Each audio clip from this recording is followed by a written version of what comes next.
की क्लास को आगे ले चलते हैं with some questions that we had to discuss. मतलब जितनी पढ़ाई हुई है उससे रिलेटेड कुछ क्वेश्चंस को हम लोग डिस्कस करें। पहला क्वेश्चन एक छोटी सी न्यूमेरिकल है, कौन बच्चा इसको सॉल्व करेगा? I will give you 1 minute.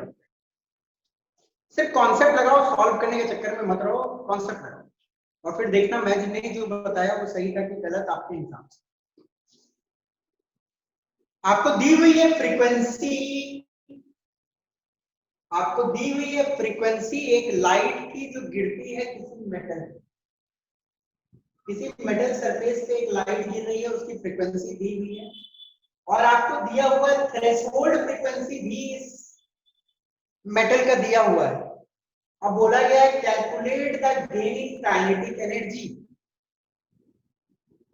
कौन सा फॉर्मूला लगेगा यहाँ पर? Sir HB minus V not. Yes, ये फॉर्मूला लगेगा h new, that is energy supplied will be equal to energy required plus kinetic energy। आपको तो काइनेटिक ही एनर्जी निकालने को बोला गया है, तो kinetic energy will be equal to what? h nu minus h nu naught। h का value सबको मालूम है, प्लैंक्स कांस्टेंट होती है, न्यू दिया हुआ है, न्यू नॉट का वैल्यू भी दिया हुआ है, h को कॉमन निकालो और न्यू माइनस न्यू नॉट करो, बहुत इजीली आपकी kinetic energy calculate. I suppose आप कैलकुलेट कर सकते हो, एक सिंपल सी क्वेश्चन है, किसी को दिक्कत ना होनी चाहिए। ओके, नेक्स्ट कौन देगा इसका जवाब? सर एल्बर्ट आइंस्टाइन इन ईयर 1905। यस, आइंस्टाइन ने एक्सप्लेन किया था, पर इसको ऑब्जर्व किया था, पहली बात ये ध्यान देना है। आइंस्टाइन ने इसे एक्सप्लेन किया था और इसको सबसे पहले ऑब्जर्व किया था किसने? Henry charge. और कौन से ईयर में एक्सप्लेन किया था? 1905 में इसको एक्सप्लेन किया था। It was explain in 1905। आपको ये ध्यान देनी है। ओके, kinetic energy is directly proportional to photo electric effect. जब हम लोग देखते हैं तो kinetic frequency, obviously kinetic energy is directly proportional to the frequency of light। Frequency of light से प्रोपोर्शनल होती है। Photo current dash with increase in dash.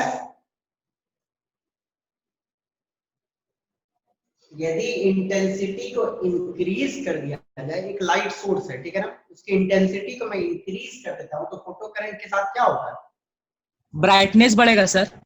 Brightness तो बढ़ेगा ही, पर फोटो करंट के साथ देख, मैंने बताया था लास्ट क्लास में, आपको ध्यान नहीं है। मानो एक लाइट आई, मानो उससे एक इलेक्ट्रॉन निकला, ठीक है ना। अब दूसरी लाइट गिरी तो इंटेंसिटी बढ़ रही है ना, तो दूसरी इलेक्ट्रॉन निकली, और गिरेगी तो और इलेक्ट्रॉन निकलेगी। तो नंबर ऑफ इलेक्ट्रॉन्स जैसे ही बढ़ते जाता है तो करंट भी तो बढ़ती है। तो photo current increases with increase in intensity. Intensity को number of rays per unit area बढ़ रहा है, तो क्या है, इलेक्ट्रॉन्स भी ज्यादा निकलेंगे। जितना ज्यादा इलेक्ट्रॉन निकलेगा बेटा उतना ही ज्यादा current. Okay, next, Planck suggested energy flows discontinuously. क्या कि एनर्जी किस तरह फ्लो करती है? डिसकंटिन्यूअसली। प्लैंक के हिसाब से एनर्जी डिसकंटिन्यूअसली फ्लो करेगी। Energy flows discontinuously. Okay, next, h is equal to, h की value 6.626 into 10 to the power minus 34। Yes, good।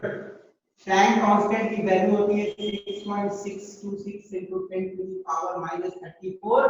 Unit क्या होगा sir? Joule second. Joule second, ये ध्यान रखना। Which is hotter? Blue star। Sir blue star ज्यादा hotter होगा। चलो देखते हैं कैसे। आप लोग सब जानते हो विब्योर। ओके, और इधर जाने से क्या होता है? फ्रीक्वेंसी इंक्रीज बढ़ता है। इधर जाने से फ्रीक्वेंसी इंक्रीज होती है। रेड की जो फ्रीक्वेंसी है वो क्या है? लेस है, और ब्लू की जो फ्रीक्वेंसी है वो क्या है, मोर है। और आपको मालूम है energy is equal to H nu, तो न्यू जैसे ही बढ़ जाएगा, न्यू जैसे ही बढ़ जाएगा वैसे ही एनर्जी भी तो बढ़ जाएगी आपकी, is equal to H nu. तो कौन सा न्यू स्टार ज्यादा हॉटर होगा। 1 electron volt is equal to Sir, 1.6020 10 to the power minus 19 joules. It's 1.6 into 10 minus 19 joule. यदि मैं इसके ये आपके साथ डिस्कस नहीं किया होगा तो आप बेटा इसको सिर्फ दिमाग में रख लेना, ये एक इंपॉर्टेंट चीज है कि 1 इलेक्ट्रॉन वोल्ट कितनी होती है। तो 1 इलेक्ट्रॉन वोल्ट कभी आती है, इलेक्ट्रॉन वोल्ट भी एनर्जी की ही यूनिट है और जूल भी एनर्जी का यूनिट है। तो कभी कभी ऐसा होता है कि जूल में दे देगा क्वेश्चन और आंसर इलेक्ट्रॉन वोल्ट में रहेगा, तो पहले आप जूल में निकाल सकते हो, इलेक्ट्रॉन वोल्ट में कन्वर्ट। वेरी सिंपल है, 1 इलेक्ट्रॉन वोल्ट होती है 1.6 into 10 to the power minus 19 joule के बराबर। Okay, that is the quantum of light. Light के क्वांटम को हम क्या बोलते हैं, The photon. Photon. यस, Photon. लाइट के क्वांटम को बोला जाता है फोटॉन्स, है ना। Quantum of light is known as photon. Black body radiation can be explained by dash nature of light. Particle nature. Particle nature. Nature. It's a particle nature. Yes, particle nature. तो ये छोटी सी revision हो गई जितना हम लोग पढ़े थे। और ये सारे क्वेश्चन थोड़ी देखो आईटीज में पूछे गए हैं, मेंस में क्वेश्चन पूछे गए हैं, ये सब मैंने इनको थोड़ा सा फिल इन द ब्लैंक से बना दिया क्योंकि ऑप्शन तो उतना सारा नहीं लिख सकता हूँ। पहली क्वेश्चन तो एनसीईआरटी की डायरेक्ट क्वेश्चन। ओके, तो चलो आगे बढ़ते हैं आज।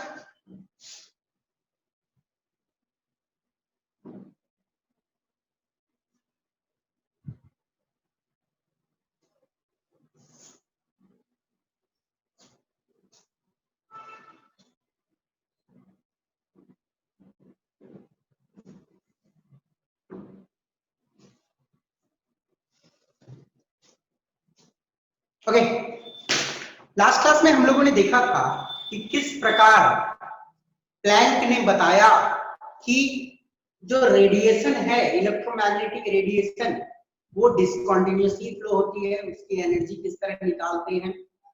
और पहले हम लोगों ने ये भी देखा था कि वेव नेचर क्या होती है, और प्लैंक के क्वांटम थ्योरी की मदद से आइंस्टाइन ने फोटो इलेक्ट्रिक इफेक्ट को एक्सप्लेन किया था। तो आज चलो हम अपने थ्योरी पार्ट को थोड़े से और आगे ले चलते हैं और देखते हैं कि पार्टिकल नेचर ने और किन चीजों को एक्सप्लेन किया था। There is one thing known as black body radiation, इसको पार्टिकल नेचर ने एक्सप्लेन किया था। कैसे एक्सप्लेन किया था, चलो देखते हैं। Particle nature,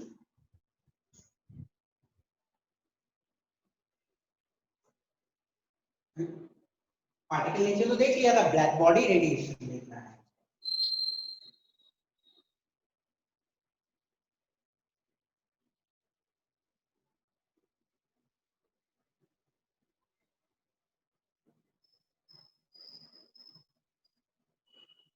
black body radiation क्या होती है, इसको देखने से पहले एक छोटा सा कॉन्सेप्ट आपके साथ जिक्र करता हूं। मानो एक नॉर्मल बॉडी मैंने लिया है, इससे नॉर्मल बॉडी, एक नॉर्मल बॉडी में लिया हूं और उसके थ्रू मैं व्हाइट लाइट पास करता हूं। ठीक है, मैंने व्हाइट लाइट डाला इसके लिए।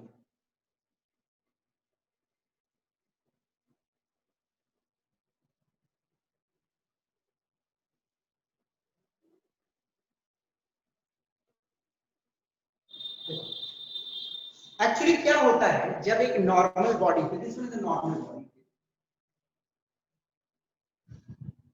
एक नॉर्मल बॉडी पे मैं व्हाइट लाइट डालता हूं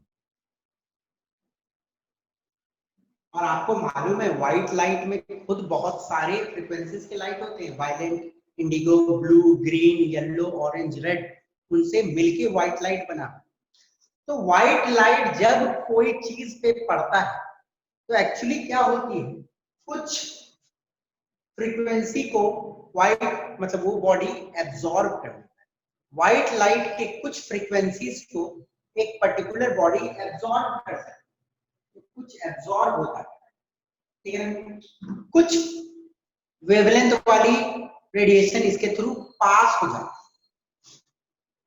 दैट इज ट्रांसमिट, इसके अंदर में जाती है फिर इसके थ्रू पास हो जाती है, और कुछ रिफ्लेक्ट हो जाता है।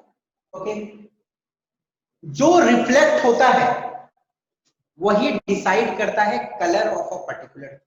ओके, जैसे सपोज करो मेरे पास ये ब्लू कलर की आपको दिख रही होगी, ये ब्लू कलर। ओके, तो ये जो ब्लू कलर है इस पे जब व्हाइट लाइट पड़ता होगा तो हो सकता है ये कुछ को एब्जॉर्ब कर लेगा, ठीक है ना, या कुछ को ये ट्रांसमिट कर देगा अपने थ्रू, बट ब्लू लाइट को ये क्या कर रहा है, रिफ्लेक्ट कर रहा है, और ब्लू लाइट आपकी आंखों में पड़ रही है तब आप समझ पा रहे हो कि इसकी कलर जो है ब्लू है।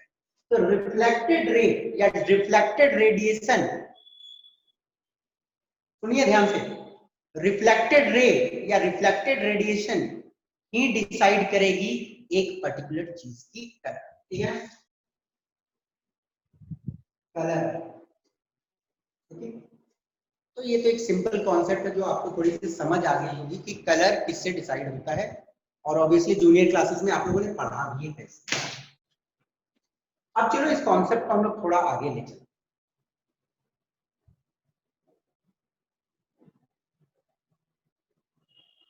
देखो ये जो कॉन्सेप्ट मैंने बताया ध्यान से सुनो, कि मैंने रेडिएशंस डाला, सुनो ध्यान से, एक रेडिएशन मैंने डाला, कुछ एब्जॉर्ब हो गई, कुछ ट्रांसमिट हो गई, कुछ रिफ्लेक्ट हो गई, ये नॉर्मल बॉडी के साथ ऐसा। अब मैं बात कर रहा हूं एक नॉर्मल बॉडी ही का। अब body when heated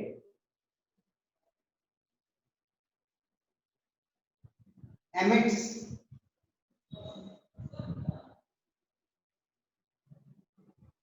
radiation of all frequency। देखो ये बड़ी इंपॉर्टेंट कॉन्सेप्ट है। जब एक बॉडी को आप हीट करते हो, जब एक बॉडी को आप गर्म करते हो, तो उससे सारे फ्रीक्वेंसीज निकलती हैं, दुनिया के सारे frequency, right from 0 to infinity, जितना फ्रीक्वेंसी होगा सब निकलेगा एक बॉडी को आप गर्म जब करोगे। ओके, अब इसको चलो हम लोग एक ग्राफ के फॉर्म में पढ़ते हैं, ठीक है ना। इस ग्राफ को देखने से पहले एक छोटी सी कॉन्सेप्ट आपके दिमाग में डालता हूं, सुनना ध्यान से। सपोज करो मेरे पास एक लोहे का रॉड है, ठीक है ना, एक लोहे का रॉड, उस लोहे का रॉड को मैं क्या किया, आग में डाला, आग में डाला 30 सेकेंड्स के लिए डाला, फिर उसको जस्ट मैं निकाल, ठीक है ना।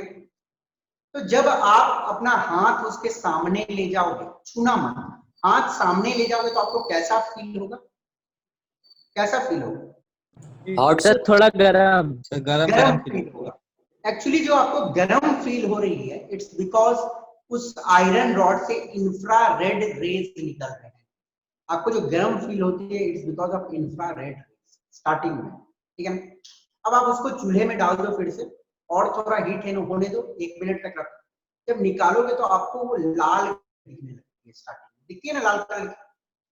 ओके, तो लाल कलर क्यों दिख रहा है, क्योंकि उससे लाल रंग की रेडिएशन निकल रही है। थोड़ा देर और डुबा के रखो, फिर वो ऑरेंज कलर होगा, फिर और 5 मिनट रखो तो हो सकता है वो येलो, और फिर फाइनली ब्लू कलर का हो सकता है।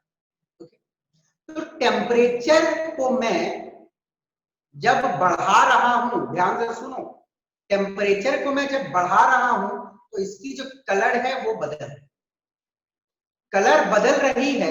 इसका मतलब ये क्या हो रहा है कि उस प्रकार की रेडिएशन उससे निकल रही है। जब वायलेंट दिख रही है तो वायलेंट रेडिएशन निकल रही है, जब ऑरेंज दिख रही है तो ऑरेंज रेडिएशन निकल रही है। इसका मतलब ये नहीं है कि रेड रेडिएशन निकलना बंद हो गया, ध्यान से सुनो, इसका मतलब ये नहीं है कि एक पर्टिकुलर रोशनी का वो दिख रहा है, मानो वो ऑरेंज कलर का दिख रहा है, तो ऑरेंज कलर का दिख रहा है तो इसका मतलब नहीं है कि उससे रेड कलर नहीं निकल रहा है, पर मैक्सिमम अमाउंट में जो कलर निकलती है उसी को आई परसीव कर पाता है। इससे इंफ्रारेड भी निकलती है, रेड भी निकलती है, ऑरेंज भी निकल रही है, वायलेंट भी निकल रही है जब मैंने हीट किया, पर उस पर्टिकुलर टेम्परेचर पे एक पर्टिकुलर डिफाइंड रेडिएशन ही मैक्सिमम अमाउंट में निकलेगी। और जो मैक्सिमम अमाउंट में निकलेगा उसी को हमारे आईज परसीव करते और उसी को हम लोग मतलब समझ पाते हैं उस पर्टिकुलर कंडीशन। ठीक है, तो बोलूं एक पल के लिए बोलूं तो एक बॉडी यदि मैं उसको हीट करता हूं, मैं इसको गर्म करता हूं, ठीक है, जब मैं उसको हीट करूंगा तो उसमें से बहुत सारे रेडिएशन निकलेंगे अलग अलग वेवलेंथ के या बोलो फ्रीक्वेंसी अलग अलग, बहुत सारे टाइप के रेडिएशन अनंत, बहुत सारे टाइप के रेडिएशंस निकलते हैं जब मैं उसको हीट करता हूं। ओके, और उसकी कलर डिसाइड करेगी वो रेडिएशन जो मैक्स अमाउंट में निकलता है। ओके, यदि हम इसको एक ग्राफ के फॉर्म में देखें, एक ग्राफ के फॉर्म में समझने का कोशिश करें,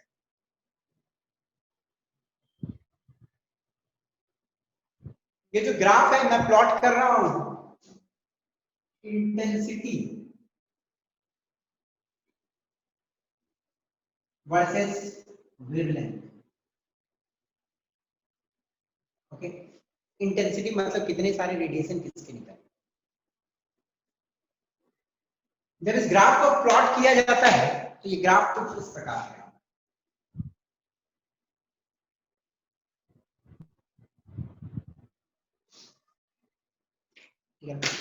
तो कभी भी ये जीरो लाइन को टच नहीं करेगा, ध्यान रखिए ये जीरो लाइन को कभी भी टच नहीं। ओके, पैरेलल हो जाएगा।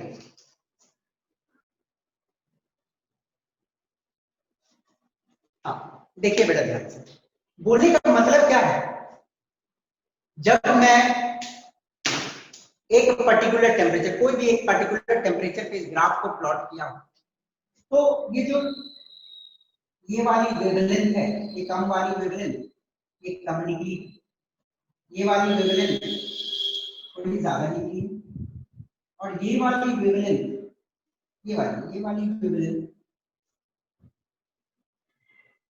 मैक्सिमम, ठीक है ना। जो वेवलेंथ मैक्सिमम निकलता है, जो वेवलेंथ मैक्सिमम निकलता है that is known as lambda max. Okay, जो रेडिएशन मैक्सिमम निकलता है उसको हम लोग बोलते हैं लैम्डा मैक्स, और ये वाली है लैम्डा मैक्स। ओके, और कभी भी देखो फिर उसके बाद वाली वेवलेंथ मैक्स हो या फिर उसके बाद वाली वेवलेंथ भी कम होते जाती है, कम होते जाती है, कम होते जाती है, पर कभी भी जीरो नहीं होता है। सारे टाइप के वेवलेंथ निकले कभी भी जीरो नहीं होगा, वो एकदम स्ट्रेट हो जाएगा। ओके, अब इस ग्राफ की सिग्निफिकेंस क्या है, देखो इस लैम्डा ये वाली वेवलेंथ, ठीक है, इस ग्राफ की सिग्निफिकेंस क्या है, आपसे पूछी जाए what is the significance of this graph.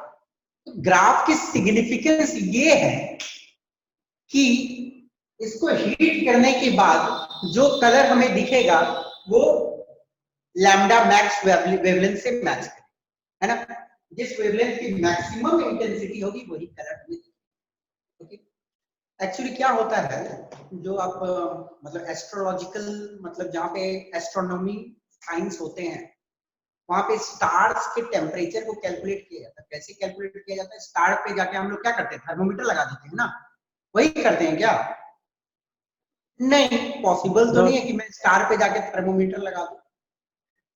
Actually star से निकलने वाले वेवलेंथ को कैच किया जाता है, स्टार से निकलने वाले वेवलेंथ को कैच किया जाता है, उस वेवलेंथ के कलर को समझ के फिर देखा जाता है कि उसकी टेम्परेचर क्या है। अंडरस्टूड? क्योंकि एक पर्टिकुलर टेम्परेचर पे तो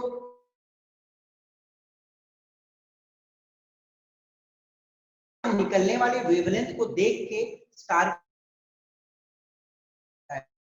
क्योंकि एक पर्टिकुलर टेम्परेचर पे लैम्डा मैक्स की एक ही पर्टिकुलर वैल्यू, तो वो कॉम्प्लेक्स चीज है, वहां पे दिमाग में रखना है, अभी रहने दो, वो सब हम लोग देखेंगे हायर क्लासेस में आएंगे। और यहाँ पे colour is decided by the lambda max. Okay, तो ये तो वही एक सिंपल बॉडी को जब आप हीट करते हैं ये करना है।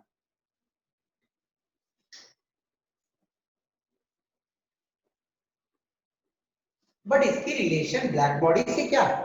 अब ब्लैक बॉडी होता क्या है? Black body just like a normal body, एक ऑब्जेक्ट होती है जिसको हीट करोगे तो उससे भी सारे रेडिएशंस निकलेंगे, पर यदि आप उसके ऊपर कोई रेडिएशन डालोगे तो ना तो कुछ एब्जॉर्ब होगी, नहीं सॉरी, ना तो कुछ ट्रांसमिट होगी, ना तो कुछ रिफ्लेक्ट होगी, सारे एब्जॉर्ब हो जाएंगे। ब्लैक बॉडी एक ऐसा आइडियल बॉडी होता है जो दुनिया के सारे रेडिएशंस को एब्जॉर्ब कर सकता है। उसमें सारे रेडिएशन डाल दो, सबको एब्जॉर्ब कर देगा। सन के सरफेस, सूरज के सरफेस को एक परफेक्ट ब्लैक बॉडी समझा जा सकता है, क्योंकि उस पर जितने भी रेडिएशन आप डालोगे सारे स्कैटर हो जाती है और उसमें एब्जॉर्ब। ओके, तो ब्लैक बॉडी क्या है? Black body is an ideal body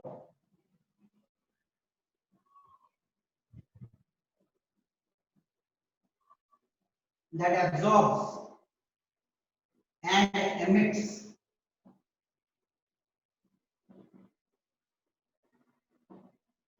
radiation of all frequencies.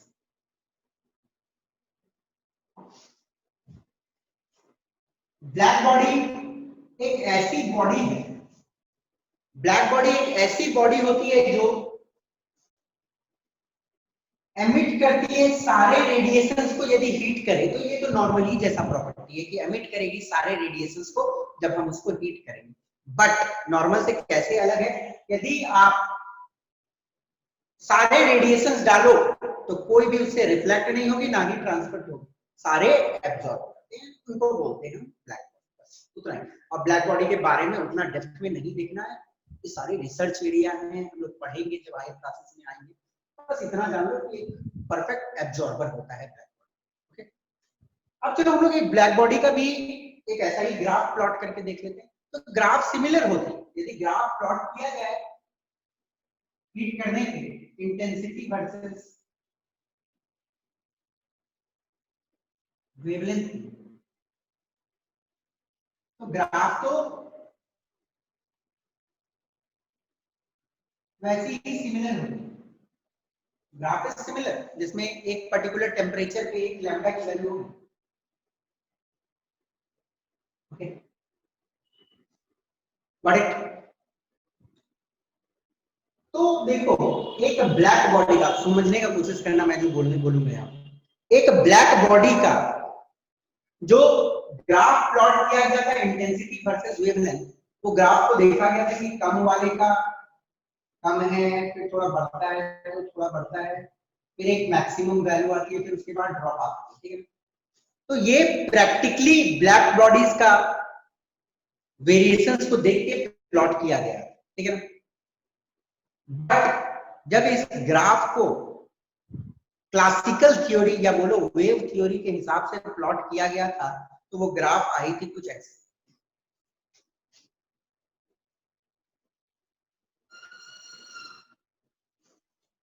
ये ग्राफ आई थी कुछ ऐसे, ये वाला क्लासिकल थ्योरी के हिसाब से हम प्लॉट करते हैं।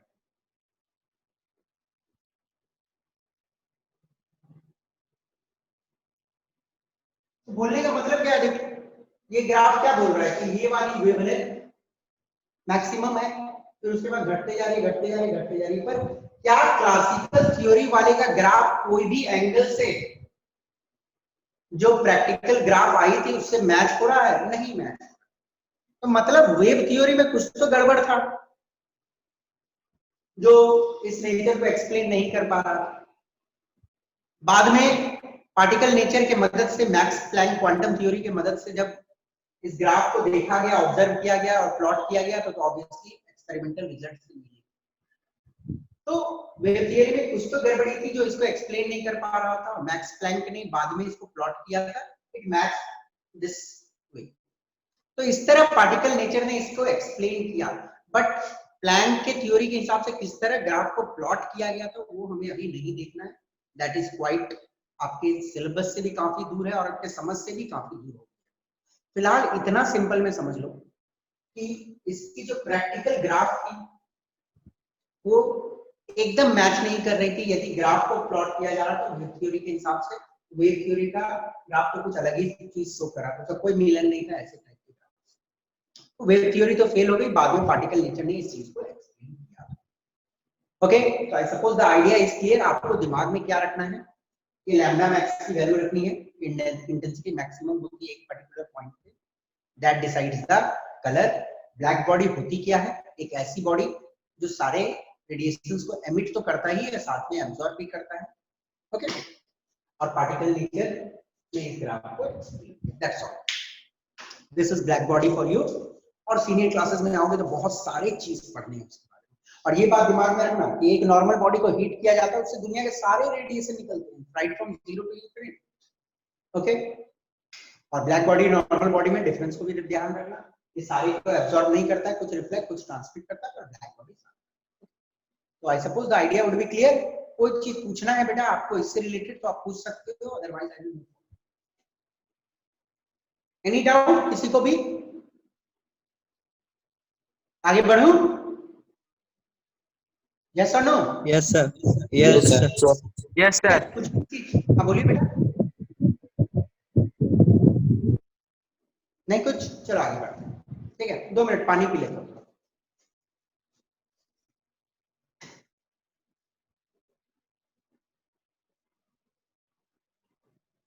देखिएगा,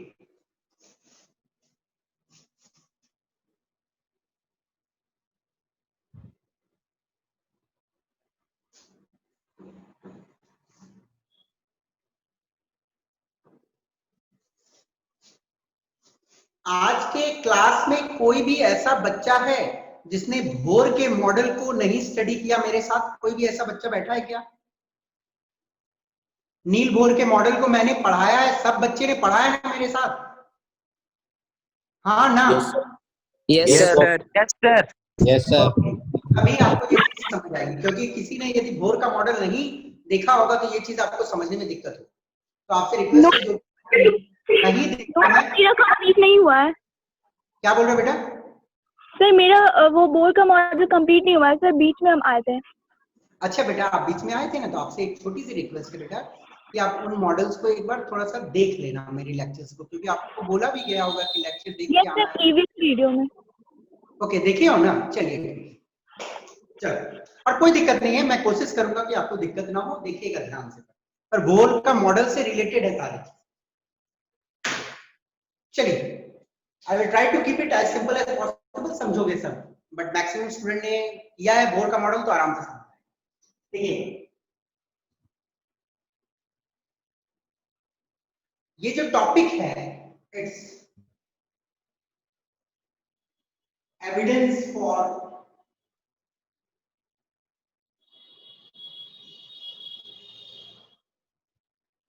quantized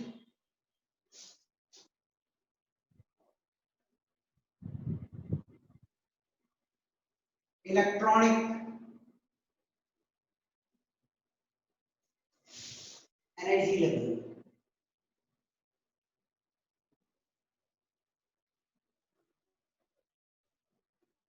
atomic spectra.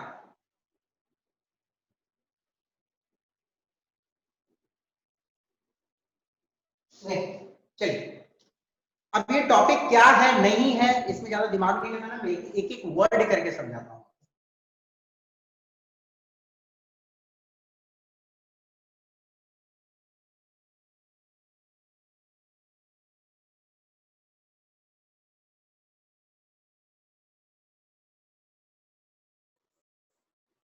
Sorry, are you getting my audio and video बेटा? Yes, sir. Yes, sir. ठीक है, अब आओ यहाँ पे क्वांटाइज्ड शब्द का मतलब देखो, हम लोग इस पूरे टॉपिक को पहले समझते हैं कि ये टॉपिक हमें क्या पढ़ाना चाहता है।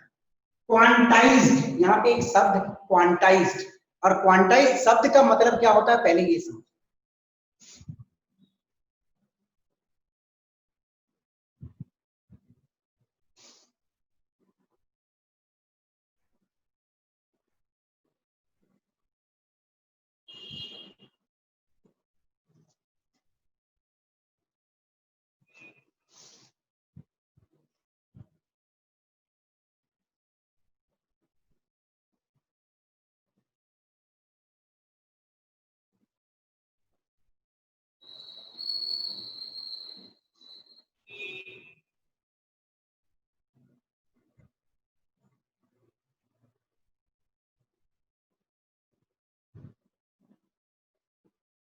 देखिए अब यहां से देखो क्वांटम थ्योरी भी एंटर हो गई चीजें, तो आराम से देखना है चीजें।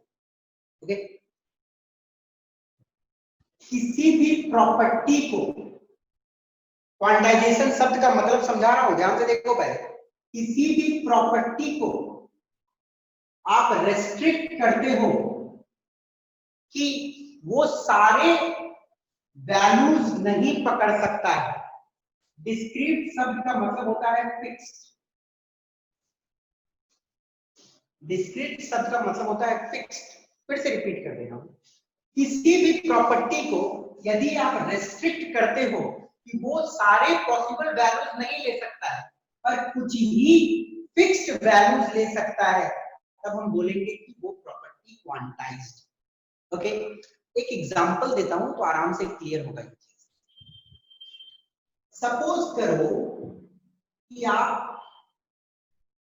खड़े हो ग्राउंड में, ठीक है ना, और आपके पास एक मेजरिंग टेप है। आपको मैंने बोला ये 0 है और ये 100 है, ठीक है। आपको बोला कि मेजरिंग टेप से आप नाप के 10 मीटर पे खड़े हो जाओ, तो आप चलो नापोगे और 10 मीटर पे खड़े हो। मैं आपको बोलूंगा 10.5 पे खड़े हो जाओ, फिर से नापोगे और 10.5 पे खड़ा हो। मैं आपको बोलूंगा 20 पे खड़ा हो जाओ, आप 20 पे खड़ा हो सकते हो। मैं बोलूंगा 15 पे खड़ा हो जाओ, 15 पे खड़ा हो सकते हो। 90 बोलूंगा, 90 पे भी खड़ा हो सकते हो। मतलब क्या है, 0 और 100 के बीच में आप किसी भी पॉइंट पे खड़ा हो सकते हो। टेप से नापोगे, खड़ा हो जाओ, ठीक है ना। कोई भी पॉइंट पे आप खड़ा हो सकते हो, मतलब आप 0 से लेके 100 के बीच का कोई भी वैल्यू को पकड़ सकते हो। ओके, आप सपोज करो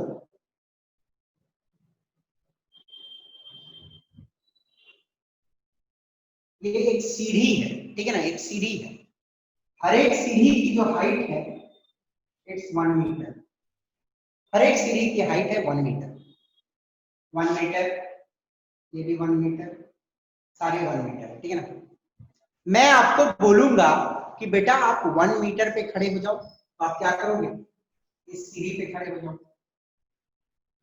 मैं आपको बोलूंगा 2 मीटर पे खड़े हो जाओ, तो 1 मीटर और 1 मीटर 2 मीटर, दूसरा सीढ़ी पे आप खड़े हो।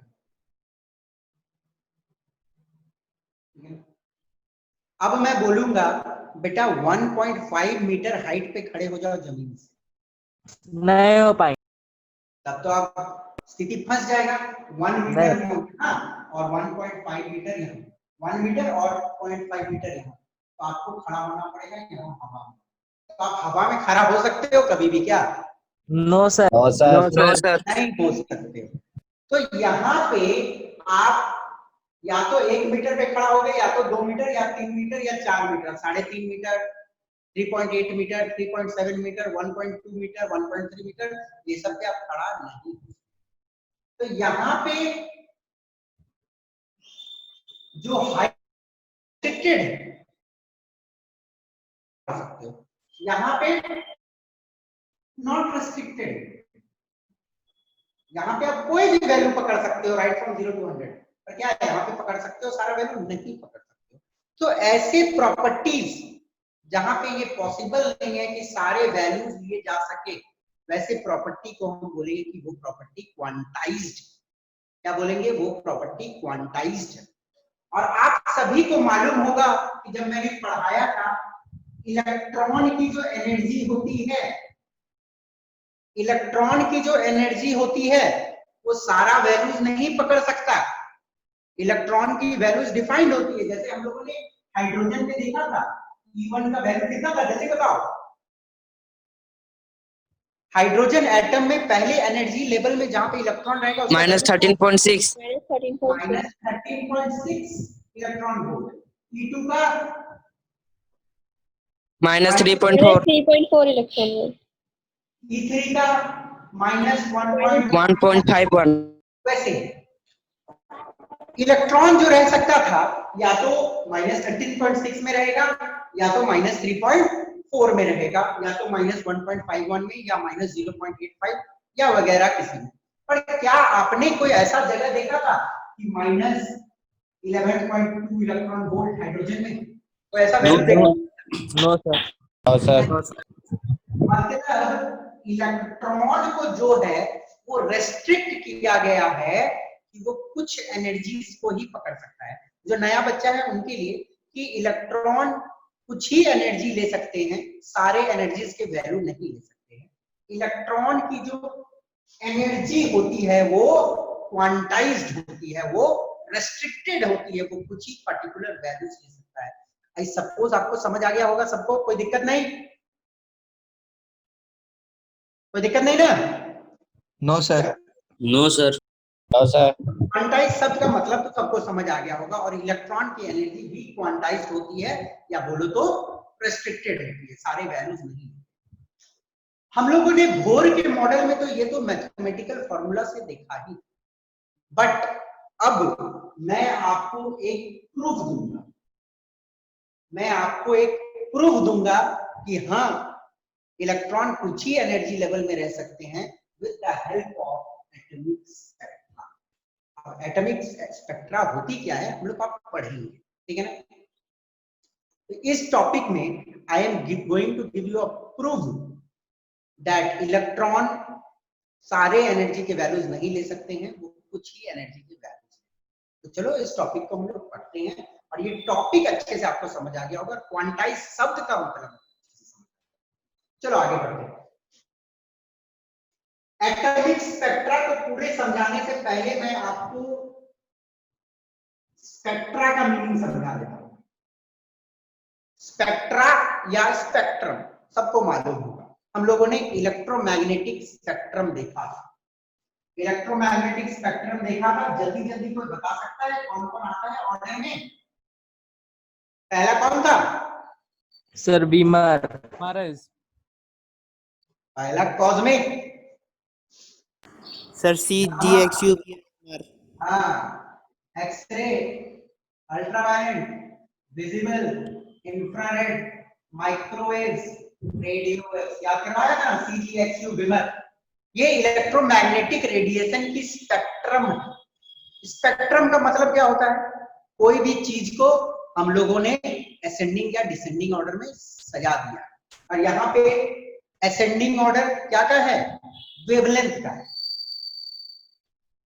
वेवलेंथ इंक्रीज है ना, इधर जाता हूं तो वेवलेंथ इंक्रीज करती है, तो ये एक स्पेक्ट्रम है इलेक्ट्रोमैग्नेटिक रेडिएशन। ओके, अब चलो हम लोग देखते हैं थोड़ा स्पेक्ट्रम को ब्रॉडर सेंस में, स्पेक्ट्रम का मतलब क्या होता है।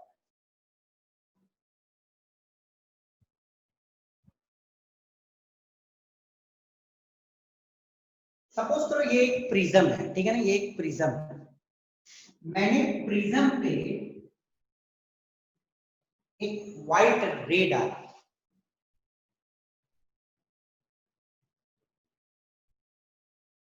तो प्रिज्म क्या करेगा? व्हाइट रे को 7 कलर में बांट देगा। Yes. Yes, sir. Violet, indigo, blue, green, yellow, orange, red, है ना, इस तरह बांट देगा 7 कलर में। अब यदि मैं ये सारे बटे हुए वेवलेंथ को एक फोटोग्राफिक फिल्म पे, ये एक फोटोग्राफिक फिल्म है,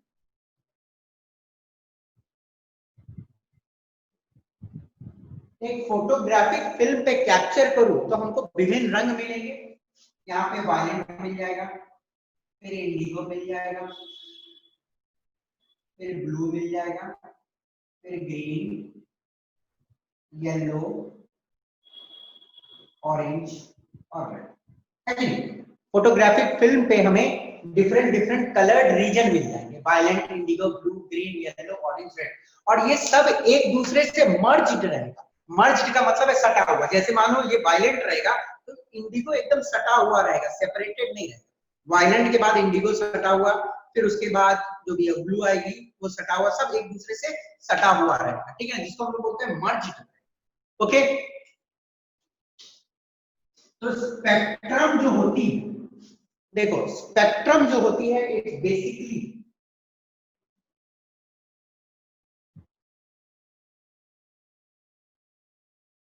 उसे हम लोग क्लासिफाई कर सकते हैं दो तरह से, एक नेचर के हिसाब से और एक ओरिजिन के हिसाब से। ओके, नेचर के हिसाब से और ओरिजिन के हिसाब से स्पेक्ट्रम को। ये भी तो एक स्पेक्ट्रम है ना, ये तो आप लोगों ने जूनियर क्लास में पढ़ा है ना, ये विजिबल स्पेक्ट्रम है। This one is the visible spectrum जो रेनबो में भी आप लोग देखते हैं। ओके, स्पेक्ट्रम को हम लोग दो कैटेगरी में क्लासिफाई कर सकते हैं, एक नेचर के हिसाब से और एक ओरिजिन के हिसाब से। नेचर के हिसाब से दो टाइप की होती है, एक होती है कॉन्टिन्यूअस, कॉन्टिन्यूअस का मतलब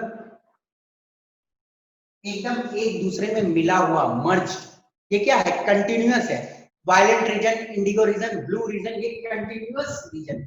और एक होती है डिस्क्रीट। अब डिस्क्रीट शब्द का भी मतलब मालूम ही हो गया, कुछ फिक्स्ड रीजन होते हैं, कुछ रीजन गायब हो गए, मानो ब्लू गायब हो गया, ग्रीन गायब हो गया, तो बीच में खाली जगह है, वायलेंट है एक लाइन, फिर उसके बाद कुछ गायब है, फिर थोड़ा देर के बाद आया ब्लू, ऐसा करके है, ठीक है ना। तो बोलने का मतलब डिस्क्रीट में कुछ रीजन गायब होते हैं, अंडरस्टूड।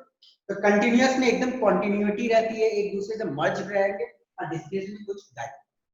ओरिजिन के हिसाब से दो होते हैं, one is absorption and the another one is emission spectrum. Origin के हिसाब से दो टाइप की होगी, एक एब्जॉर्प्शन स्पेक्ट्रम और एक एमिशन स्पेक्ट्रम। तो एब्जॉर्प्शन स्पेक्ट्रम और एमिशन स्पेक्ट्रम क्या होता है, नेक्स्ट टॉपिक हम लोग डील करते हैं, ठीक है ना। ओके, तो स्पेक्ट्रम को हम लोग कैप्चर किस पे करते हैं? फोटोग्राफिक फिल्म पे करते हैं, ठीक है ना। चलो, इस स्लाइड में किसी को कोई भी दिक्कत बेटा डायरेक्टली पूछ लो मुझसे, मैं आगे बढ़ूंगा नहीं। एक छोटा सा क्वेश्चन चलो पूछता हूं, देखते हैं कौन इसका जवाब देता है। ये जो डिविएशन होती है, ये डायरेक्टली प्रोपोर्शनल टू फ्रीक्वेंसी है कि indirectly proportional to frequency? Directly directly proportional है। जितना ज्यादा फ्रीक्वेंसी होगा उतना ज्यादा डिविएशन होगा। वायलेंट की फ्रीक्वेंसी सबसे ज्यादा है, इसलिए डिविएशन इसकी सबसे ज्यादा है, ठीक है। तो चलो ये कहानी है, आगे बढ़ता हूं। कुछ समझना है इसमें किसी को? आगे बढ़े, चलिए।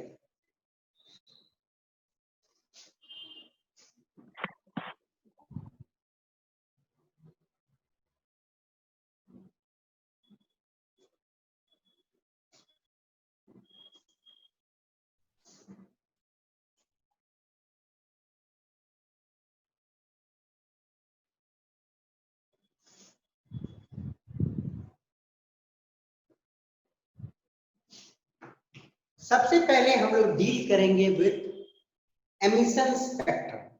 देखो, कंटिन्यूअस तो हम लोग समझ गए, डिस्क्रीट हम लोग समझ गए, और उसको डेप्थ में हम लोग को देखना भी नहीं है। कंटिन्यूअस मतलब एकदम मर्ज, डिस्क्रीट मतलब डिफरेंस रहेगी, कोई बीच से गायब रहेगा। हम लोग को जो मेजर पढ़ना है, दो टाइप के spectrum, that is absorption spectrum and emission spectrum. तो सबसे पहले मैं आपको दिखाऊंगा एमिशन स्पेक्ट्रम।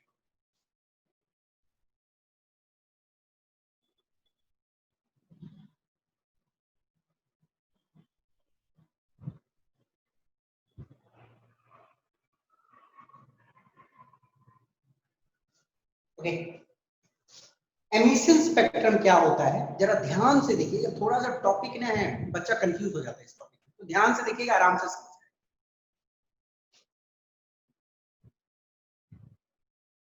एमिशन स्पेक्ट्रम को पहले मैं डिफाइन करता हूं। The spectrum of radiation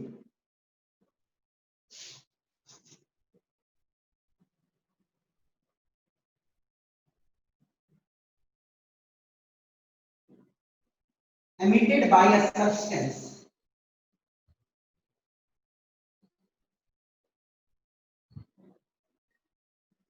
that has absorbed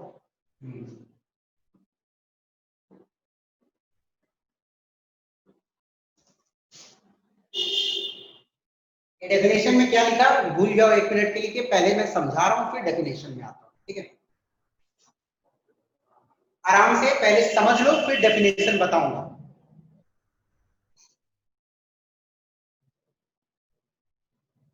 suppose करो कि ये दो एनर्जी लेवल है, एनर्जी लेवल E1 और एनर्जी लेवल E2। तो ऊपर में जो मैं बनाया हूं हायर एनर्जी लेवल और नीचे में जो है इट्स लोअर एनर्जी लेवल, ठीक है। अब एक इलेक्ट्रॉन मानो यहां पड़ा हुआ है, ठीक है, एक इलेक्ट्रॉन यहां पड़ा हुआ है, तो इसको यहां जाना है, तो ये क्या करेगा, किसी से एनर्जी गेन करेगा कि लूज करेगा? गेन करेगा। यस, किसी से एनर्जी गेन करेगा, कोई इलेक्ट्रोमैग्नेटिक रेडिएशन से एनर्जी गेन करेगा और in terms of photon gain करेगा, है ना, फोटोन्स को वो गेन करेगा इलेक्ट्रॉन।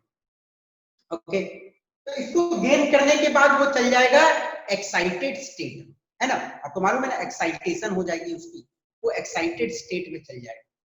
बट एक बात जान लो बेटा कि एक्साइटमेंट जो है ना ज्यादा दिन नहीं टिकती।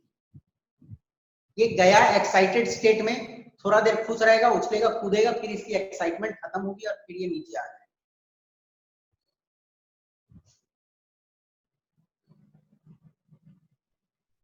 तो मानो ये इलेक्ट्रॉन एनर्जी गेन करके ऊपर चल गया, तो उसकी जो एक्साइटमेंट है ना वो ज्यादा देर नहीं टिकेगी। सिंपल सी बात है, किसी की एक्साइटमेंट ज्यादा देर नहीं टिकी। आप मानो कोई बात से बहुत खुश हो, बहुत खुश हो, तब उड़ने लगे हवा में थोड़ा सा, फिर उसके बाद तो धरती पे तो आएगा, वही सिंपल सी बात है, एक्साइटमेंट ज्यादा देर नहीं टिकेगा। तो ये जो एनर्जी लेके एक्साइटेड होके हायर लेवल में गया, तो इसकी एक्साइटमेंट नहीं टिकेगी ज्यादा देर, उसकी एक्साइटमेंट कम होगी और फिर वो अपने लेवल में वापस आएगा। तो इलेक्ट्रॉन फिर से वापस आएगा, और जब वापस आएगा तो जिस रेडिएशन को इसने एब्जॉर्ब किया तो उसको क्या करेगा, अपने अंदर में रख लेगा, लूज कर देगा। लूज कर देगा। निकाल देगा, उस रेडिएशन को वो निकाल देगा। ओके, अब डेफिनेशन पे आओ। एमिशन स्पेक्ट्रम, देखो ध्यान से, एमिशन स्पेक्ट्रम हम उसको बोलते हैं जब कोई भी चीज, फिर से रिपीट कर रहा हूं, ध्यान से सुनो, एमिशन स्पेक्ट्रम हम उसको बोलते हैं जहां पे कोई एक पर्टिकुलर चीज पहले एनर्जी एब्जॉर्ब कर लेता है, पहले एनर्जी एब्जॉर्ब कर लेता है और फिर उसके बाद हायर एनर्जी लेवल में जाने के बाद उस रेडिएशन को एमिट कर देता है। तो वैसे रेडिएशंस जो हमें मिलते हैं जब एक इलेक्ट्रॉन एनर्जी एब्जॉर्ब करके ऊपर चल जाए और फिर नीचे आने के दौरान उसे एमिट कर दे, उस रेडिएशन को हम लोग बोलते हैं एमिशन स्पेक्ट्रम। बहुत सिंपल में समझ आ गया होगा। जब एक इलेक्ट्रॉन एनर्जी एब्जॉर्ब करता है, एब्जॉर्ब करेगा तो हायर एनर्जी में चल जाएगा और हायर एनर्जी में ज्यादा देर के लिए नहीं रहेगा, और फिर जब नीचे आएगा तो वो रेडिएशन को लीक करेगा और इन रेडिएशन को हम बोलेंगे एमिशन स्पेक्ट्रम। ये जरूरी नहीं है कि एक ही रेडिएशन निकलेगी, और इलेक्ट्रॉन होंगे तो और एनर्जी लेवल में जाएगा तो और एनर्जी को रिलीज करेगा, तो बहुत सारे रेडिएशन निकल सकते हैं। तो वो रेडिएशन के स्पेक्ट्रम को यदि हम देखें तो उनको हम लोग बोलेंगे एमिशन स्पेक्ट्रम। ओके, बहुत सिंपल। अब देखो, ध्यान से सुनना, एन एक्साइटेड एटम, देखो, एन एक्साइटेड एटम में will emit radiations and can be separated by passing through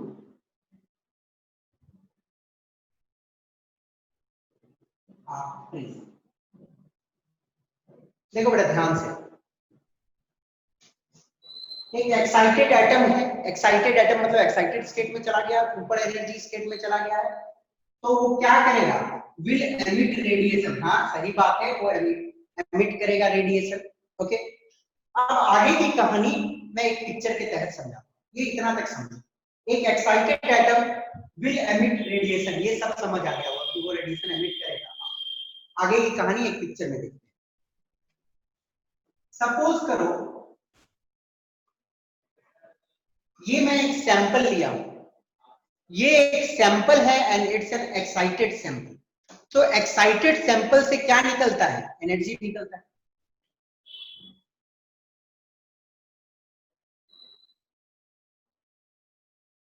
मानो एक्साइटेड सैंपल से एनर्जी निकल, तो मैं क्या करता हूं, इसको एक छोटे से स्लिट से पास करवाता हूं। स्लिट से पास करवाने का मेन रीजन है क्या? वो नैरो हो जाए, नहीं तो रेडिएशन क्या होता है, फैलने लगता है। तो एक स्लिट से पास करवाऊंगा तो वो स्ट्रेट नैरो होकर आगे, ओके, आगे बढ़ रहा है। फिर मैं क्या करूंगा, इसके रास्ते में एक प्रिज्म लगाऊंगा।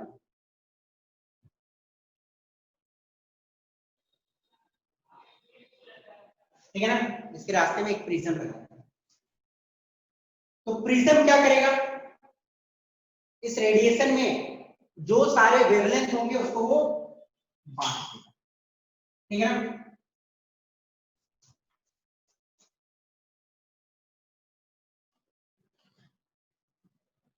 और इसको हम लोग क्या करेंगे, एक फोटोग्राफिक फिल्म पे कैप्चर करेंगे।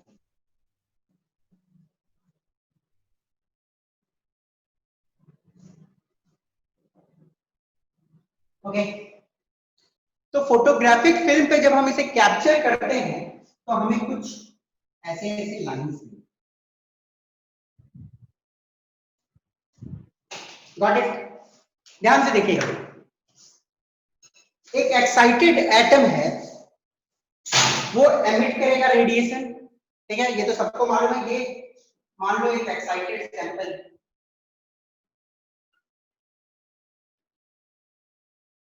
एक्साइटेड सैंपल एनर्जी एब्जॉर्ब कर लेता है और बाद में वो तो निकलती ही है, विल एमिट रेडिएशन। यहां तक क्लियर है? एंड कैन बी सेपरेटेड, अब हम उसको सेपरेट कर सकते हैं by passing through a prism. Prism क्या करता है, डिफरेंट वेवलेंथ में उनको बांट देगा। तो जो सारे वेवलेंथ को इसने एब्जॉर्ब किया होगा और बाद में उसे एमिट करेगा, वो यहाँ पे सेपरेट होती है। फोटोग्राफिक फिल्म पे हमें ऐसे ऐसे लाइन मिलती है। अब ये पूरी तरह से भरा हुआ तो नहीं हो सकता ये फोटोग्राफिक फिल्म, क्योंकि ये सैंपल ने दुनिया का हर रेडिएशन थोड़ी ही एब्जॉर्ब किया होगा, ये कुछ नहीं एब्जॉर्ब किया होगा, और जिसको एब्जॉर्ब किया होगा वही लाइंस आपको मिली। ओके, तो ये वाली हो गई लाइन स्पेक्ट्रम। इसको हम क्या बोलेंगे, लाइन स्पेक्ट्रम। तो लाइन स्पेक्ट्रम बेसिकली क्या होती है, मैं आपको समझाता हूँ, पहले से मिटा।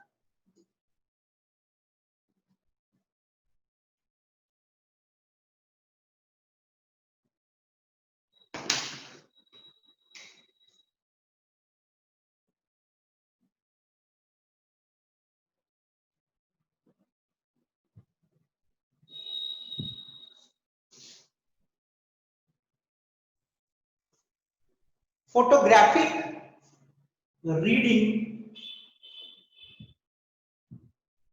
of the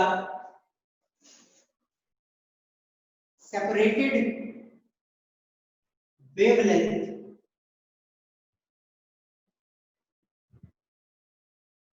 that contains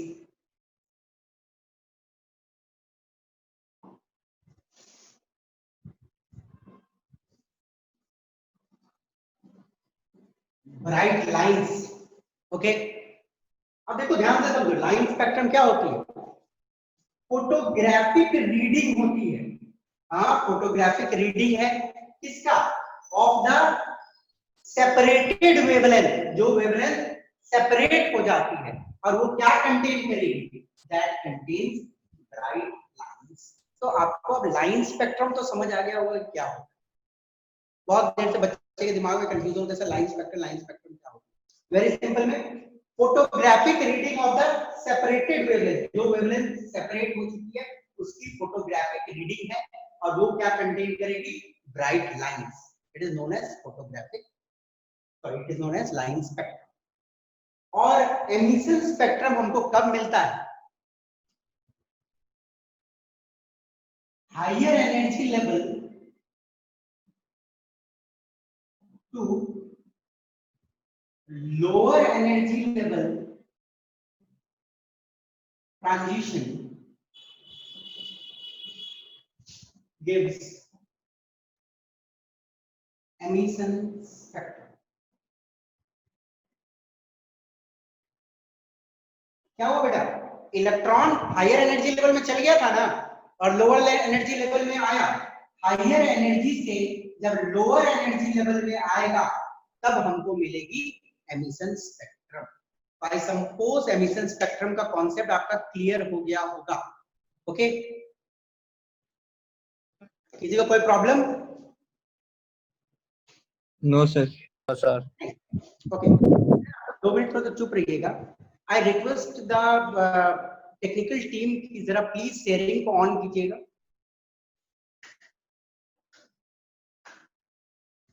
okay, ये आपके लिए नहीं था, वो दूसरे के लिए था। ठीक है, तो किसी को समझने में ये दिक्कत? No sir. No sir. Sir आप बोलिए बेटा। सर जब लोअर एनर्जी लेवल से हायर एनर्जी लेवल में जाएगा तब इमिशन स्पेक्ट्रम शो नहीं करेगा क्या? नहीं नहीं, देखो बेटा, लोअर से तो एनर्जी पहले जा ही रहा है, तो उस टाइम तो वो एब्जॉर्ब करके गया है ना। जब हायर से लोअर आएगा तब ना वो निकालेगा एनर्जी को। Yes sir. हाँ, समझ आ गई होगी। ओके, चलिए चलिए हम लोग देखते हैं, ठीक है ना।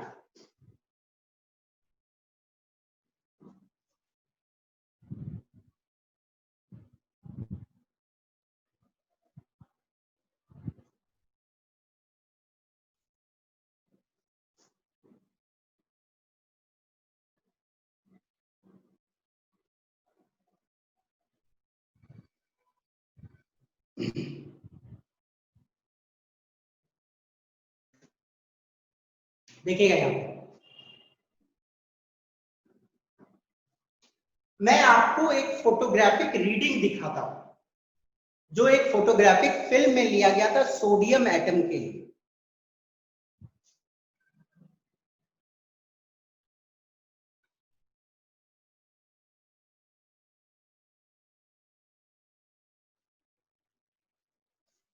ठीक है, सोडियम एटम का मैं एमिशन स्पेक्ट्रम दिखा रहा हूं आपको। ठीक है, sodium atom emission spectrum.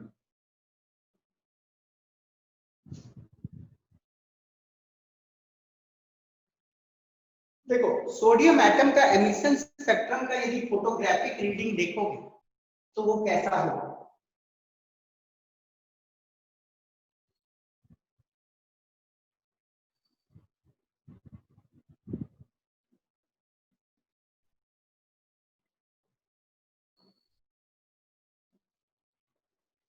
To yellow lines आपको दिखेंगे बीच में और बाकी ये सारे पोर्शन ब्लैक दिखेंगे।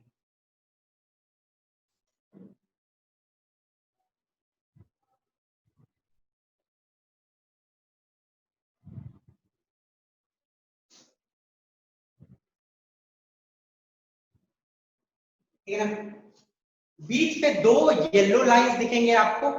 ठीक है, और बाकी ये सारे ब्लैक दिखेंगे। अब ऐसा क्या हुआ, इसको समझना है, थोड़ा कोई दिमाग लगाएगा। जब मैंने सोडियम के एटम पे, ध्यान से सुनो, ये सोडियम का एटम है समझो, मैंने व्हाइट लाइट डाला। ठीक है ना, सोडियम के एटम पे मैंने व्हाइट लाइट डाला। ओके, तो ऐसा हुआ कि सोडियम के एटम ने येलो वाला 2 वेवलेंथ को एब्जॉर्ब कर दिया। ठीक है ना, और बाकी सारे पास हो गए। ओके, सोडियम का एटम का जो इलेक्ट्रॉन है वो 2 वेवलेंथ को एब्जॉर्ब करके हायर एनर्जी लेवल पे चला गया, और थोड़ा देर के बाद जब डी एक्साइट होकर लोअर एनर्जी में आया होगा तो फिर ये 2 रेडिएशंस को वो लीव किया होगा, जिसके कारण फोटोग्राफिक फिल्म पे 2 लाइंस आ गए। ओके, और बाकी कोई एब्जॉर्ब तो हुआ ही नहीं, तो बाकी एरिया में क्या होगा, ब्लैक ही रहता है। सिंपल सी बात है। ओके, फिर से समझा रहा हूं, देखो सोडियम का एटम है, उसमें मैंने डाला व्हाइट रे का कुछ वेवलेंथ पास हो गए। अब डी एक्साइट होके जब वो नीचे आया होगा और मैंने उसको जब प्रिज्म से पास करवाया होगा तो फोटोग्राफिक फिल्म पे, और बाकी जगह तो कुछ आया ही नहीं होगा, तो बाकी जगह ब्लैक आ जाएगी। तो ये है सोडियम की एमिशन स्पेक्ट्रम, ठीक है ना। आई सपोज आपको समझ आ गया होगा, ठीक है ना। चलिए आगे देखते हैं। Next we will see absorption spectrum.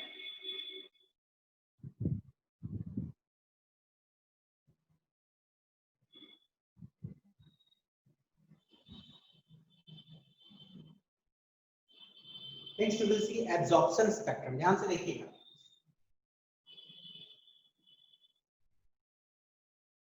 An atom in ground state can absorb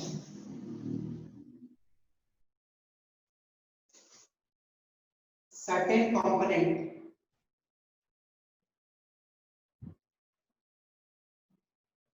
of white light. Okay? एक एटम है, ठीक है, वो फिलहाल ग्राउंड स्टेट में, एक एटम है वो ग्राउंड स्टेट में। तो जब ग्राउंड स्टेट में उसके इलेक्ट्रॉन है तो ऑब्वियसली इलेक्ट्रॉन एनर्जी को एब्जॉर्ब कर ही सकता है। तो an atom in ground state can absorb certain components of white light. Okay, पहले इसको समझो, बाद में एब्जॉर्प्शन स्पेक्ट्रम समझो। तो मैं क्या किया हूं, एक सैंपल लिया हूं जो अभी ग्राउंड स्टेट में, ठीक है ना, ये सैंपल है, ठीक है, ये ग्राउंड स्टेट में।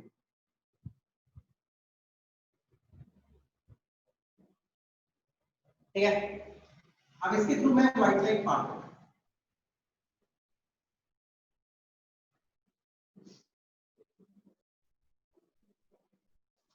व्हाइट लाइट कितने कंपोनेंट से बना हुआ है? Sir 7 violet, indigo, blue, green, yellow, orange, red, मान सकते हैं 7 कंपोनेंट। ओके, है तो अब लाइट येलो भी होगा, लाइट ब्लू भी होगा, वो सबको मैं हटा रहा हूं, यही मैं 7 component. White light is made up of 7 components. तो व्हाइट लाइट का 7 कंपोनेंट यहां से आगे बढ़ा, ठीक है ना,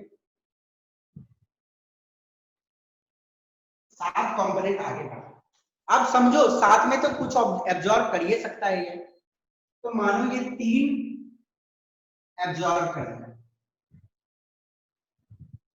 ठीक है ना, मानो ये 3 एब्जॉर्ब कर रहे हैं। अब 3 एब्जॉर्ब कर लिया तो आगे कितने बढ़ेंगे? सर 4 कंपोनेंट आगे बढ़े, ठीक है। ये जो 4 कंपोनेंट आगे बढ़ा, फिर मैं इसको एक स्लिट के थ्रू पास करवा के नैरो करके मैं इसको डाल दिया एक प्रिज्म। प्रिज्म का काम कुछ नहीं है, प्रिज्म इसको अपने वेवलेंथ के हिसाब से बांट दे, ठीक है।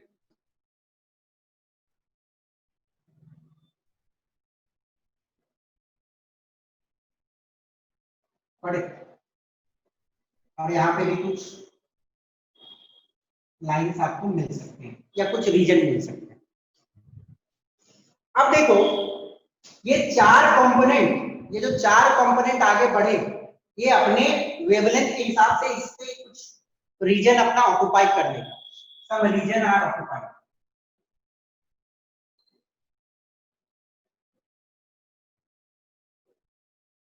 बट जो ये 3 एब्जॉर्ब हो गया था, वो क्या यहाँ पे दिखेगा?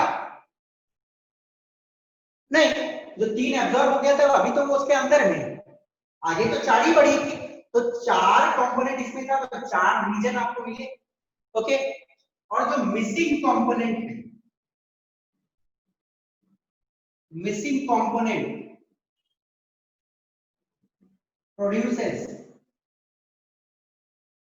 Dark region. जो मिसिंग होगा, ऑब्वियसली जो मिसिंग है वो यहाँ पे कुछ कलर्ड तो नहीं दे पाएगा, ऑब्वियसली वहां पे वो जहां पे मिस होगा, मानो बीच में इसके बीच में कुछ मिसिंग है, तो यहाँ पे डार्क रीजन। ओके, सो जो मिसिंग कंपोनेंट है वो प्रोड्यूस करेगी डार्क रीजन। ओके, अब देखो मैं आपसे एक छोटा सा क्वेश्चन पूछता हूं, ये 3 जो एब्जॉर्ब हुआ, ये तो इसको एक्साइट करने में गया होगा, और ये 3 का जो रीडिंग है वो कौन से स्पेक्ट्रम में दिखता है? Emission spectrum. एमिशन स्पेक्ट्रम में दिखता है, क्योंकि 3 तो एब्जॉर्ब हो जाता है और थोड़ी देर के बाद जब डी एक्साइट होकर नीचे आता है तो हम बनाते हैं एमिशन स्पेक्ट्रम, तो वहां पे एमिशन स्पेक्ट्रम की लाइंस दिखती है। Okay, got it, understood? तो मैं आपको सोडियम का एब्जॉर्प्शन स्पेक्ट्रम दिखाता हूं।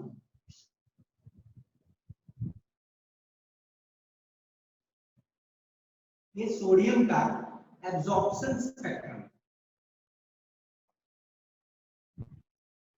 मुझे एक बात बताना, ये जो 2 येलो लाइंस दिखे थे उस जगह हमको क्या दिखेगा यहाँ पे? सब ब्लैक लाइंस।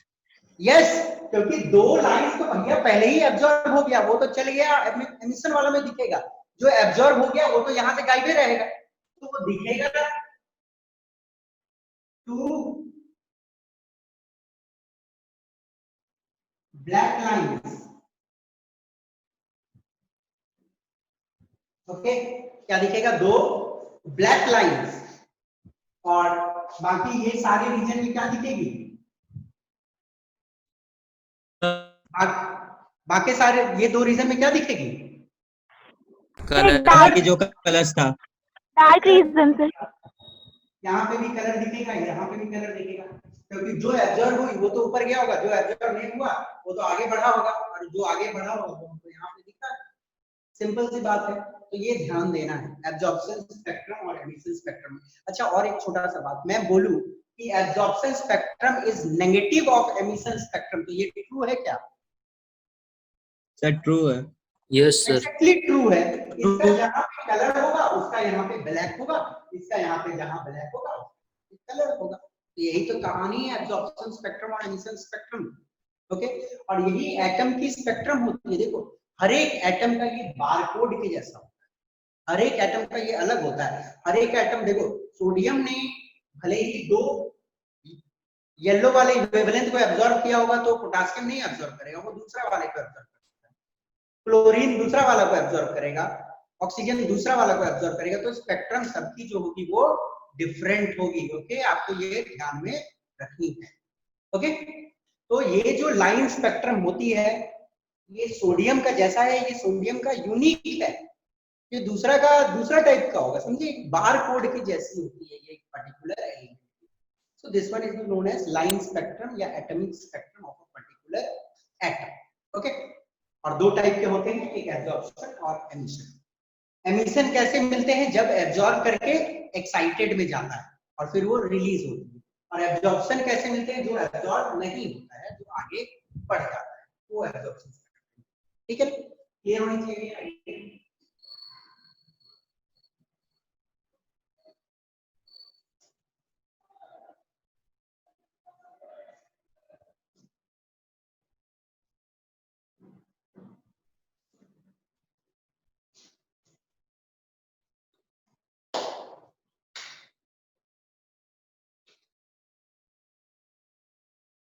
देखिए नेक्स्ट,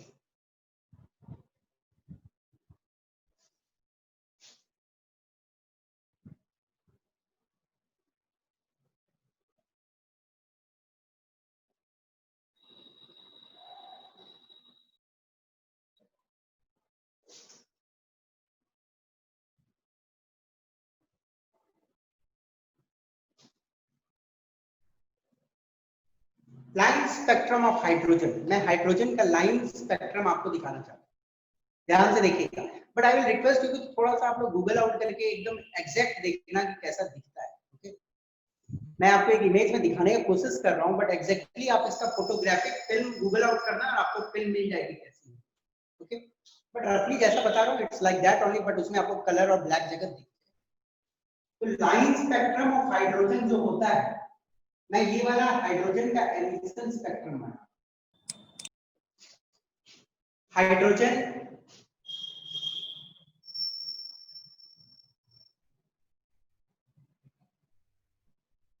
एमिशन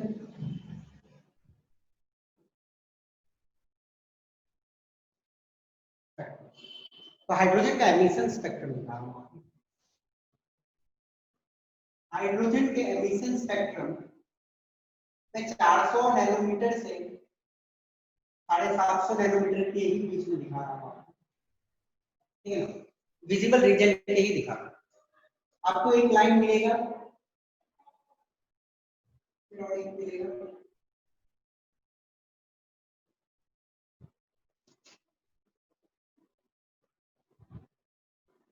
ठीक है, ये वायलेट, ब्लू, ये green and this one is red, ठीक है। हाइड्रोजन का यदि आप एमिशन स्पेक्ट्रम देखोगे तो उसमें आपको 4 लाइंस देखते हैं, एक वायलेट की, एक ब्लू की, एक ग्रीन की और एक रेड की, और बाकी जो है ये सारे जगह ब्लैक होते हैं, ठीक है, ये सब जगह ब्लैक।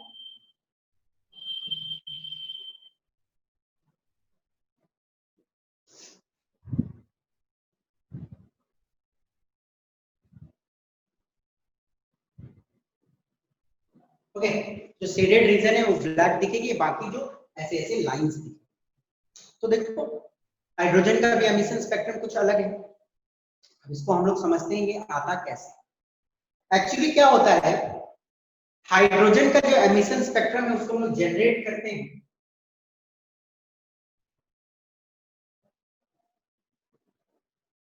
एक डिस्चार्ज ट्यूब जिसमें पॉजिटिव और नेगेटिव टर्मिनल है, और इसके अंदर में हमने हाइड्रोजन गैस रखा है, ठीक है। आप जब इलेक्ट्रिकल सप्लाई को ऑन करते हो तो इलेक्ट्रिसिटी इसके अंदर में फ्लो होता है, और हाइड्रोजन गैस जो होता है इलेक्ट्रिकली एक्साइट हो जाता है। इलेक्ट्रिकली एक्साइट होने के बाद इसके इलेक्ट्रॉन हायर एनर्जी लेवल में जाएंगे, ओके, और हायर एनर्जी लेवल में जाने के बाद रेडिएशन सबमिट करेगा,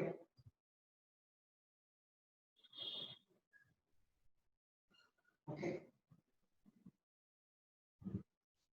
रेडिएशन सबमिट करता है। रेडिएशन तो पूरी मतलब सब तरह एमिट करता है,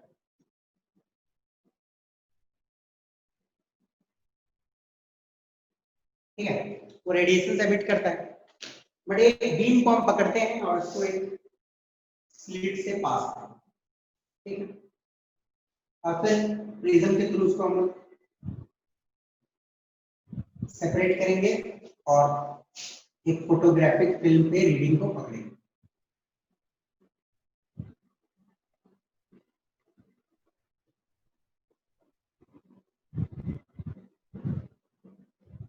देखा क्या गया है कि जब बीम को नैरो करके भेजा जाता है इसके ऊपर तो डिवाइड हो जाती है। अब मैं रेड से नहीं बनाऊंगा, नहीं तो कंफ्यूज हो गए।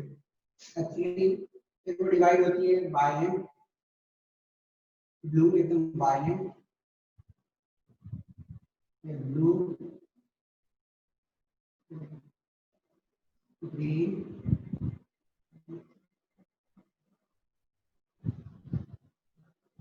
चार लाइन्स, ओके, अंडरस्टूड। तो देखो कैसे जनरेट होता है, electrically excited hydrogen atoms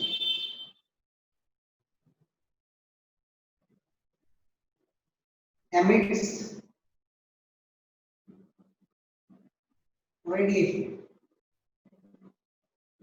electrically excited hydrogen atom है जो वो क्या करेगा, रेडिएशन एमिट करेगा। और कैसे होते हैं ये, line spectrum is obtained. Obviously line spectrum है, ये discrete in nature, discrete in nature. Discrete बोले तो कॉन्टिन्यूअस नहीं है, बटे हुए है कि नहीं।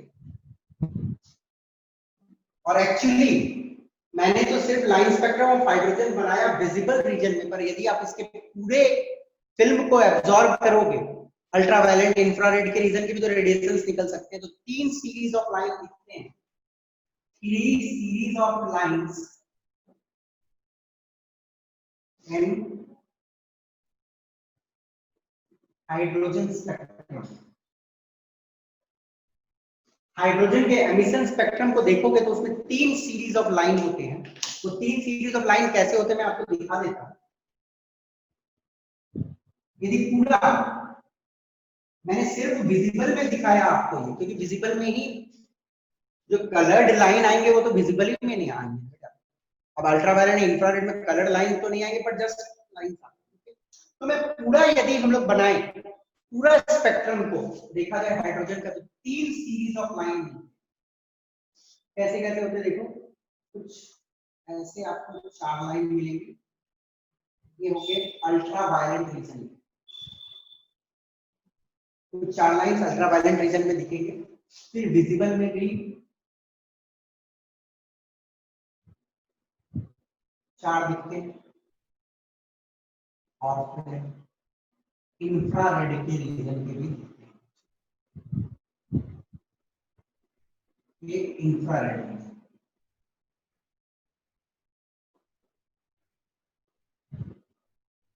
This is 3 series of lines.